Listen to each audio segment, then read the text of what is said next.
Would you remember how to treat newborn hypoglycemia on the NCLEX?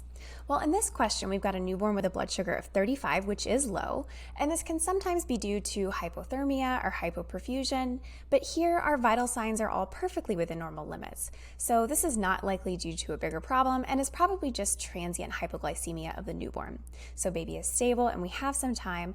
All we need to do is figure out how to get the blood sugar up. So which of the following actions should the nurse take to do that? Should we administer 10% glucose IV push? Well, yes, this will get the blood sugar up, but it's also very invasive. And remember, on the NCLEX, you're always going to want to choose the least invasive action that will work. So I want to hold off on putting an IV in just yet. Then assisting with relatching the newborn for feeding.